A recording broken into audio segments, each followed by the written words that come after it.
آج تقریباً 5.5 مہینے بعد پہلی بار اچانک علی امین گنڈاپور کی ملاقات ہوئی ہے، جس کا پارٹی میں بھی کسی کو ایز سچ علم نہیں تھا۔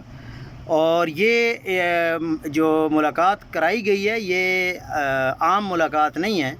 اس کا اندازہ آپ اس بات سے لگا لیں کہ ملاقات کے بعد آج توشہ خانہ 2 کی جو سماعت ہے وہ ختم ہونے کا نام ہی نہیں لے رہی۔